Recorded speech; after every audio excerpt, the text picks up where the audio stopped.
L'Algérie accepte la reconnaissance par la France de la marocanité du Sahara. Alger cède après des mois de tension avec Paris, acceptant un accord pour mettre fin à la crise entre les deux pays sans obtenir gain de cause, tandis que la France impose son agenda. Tebboune enterre la question du Sahara occidental, devenu un non-sujet. Un revers cuisant qui marque la fin des illusions algériennes sur le dossier et constitue un marqueur névralgique qui augure d'un changement géopolitique majeur au Maghreb. Rétropédalage était somme toute attendu et Abdelmadjid Tebboune en avait annoncé la couleur lors de son traditionnel verbiage devant la presse algérienne. Mais cette fois, Alger s'est arrangé pour ajouter dans cette crise l'insulte à l'humiliation.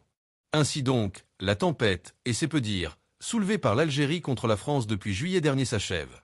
La décision a été actée par un communiqué conjoint des présidents français et algériens, publié lundi 31 mars à l'issue d'un entretien téléphonique entre les deux chefs d'État.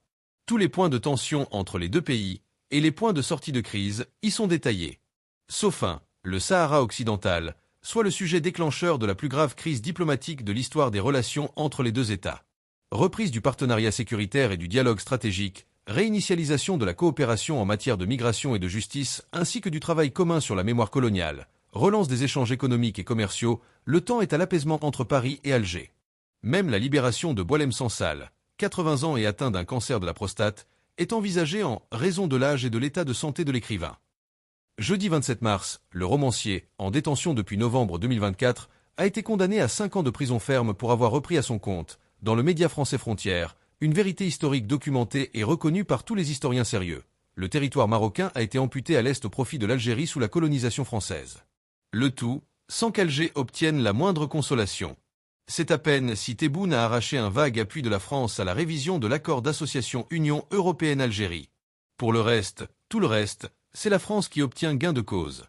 Le grand absent, et que le régime d'Alger aura bien du mal à justifier, c'est le Sahara marocain, devenu subitement un non-sujet dans les rapports entre la France et l'Algérie.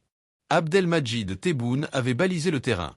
Samedi 22 mars dernier devant ces médias, il avait balayé la question d'un revers de la main aussi brusque qu'étonnant.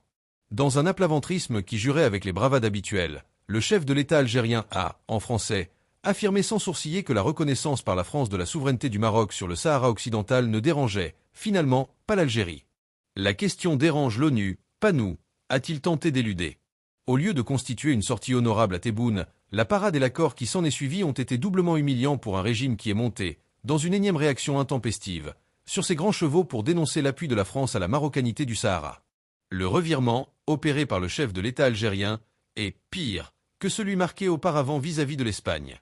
Si Alger avait également soulevé un tollé contre Madrid pour son soutien à l'autonomie sous souveraineté marocaine du Sahara, son retour à la raison s'est néanmoins fait graduellement et à une plus petite échelle.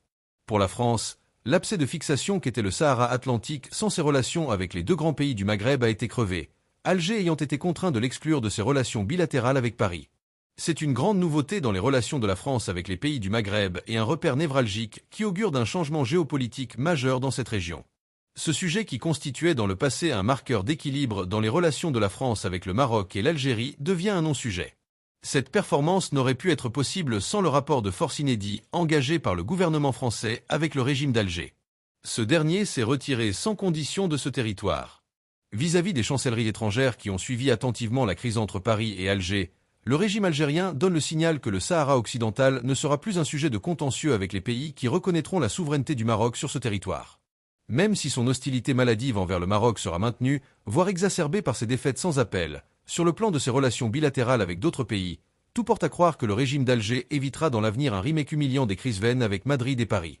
Autant dire que l'Algérie a compris la leçon et fait définitivement son deuil du Sahara, du moins comme jauge de ses relations diplomatiques. De quoi laisser augurer une acceptation à son corps défendant par le régime d'Alger d'une dynamique internationale irréversible en faveur de la marocanité du Sahara. Avec le communiqué conjoint du 31 mars, le régime algérien reconnaît son impuissance à faire face à la déferlante internationale en faveur de la souveraineté du Royaume du Maroc sur le Sahara occidental. Il était temps. Merci de bien vouloir vous abonner et de cliquer sur j'aime.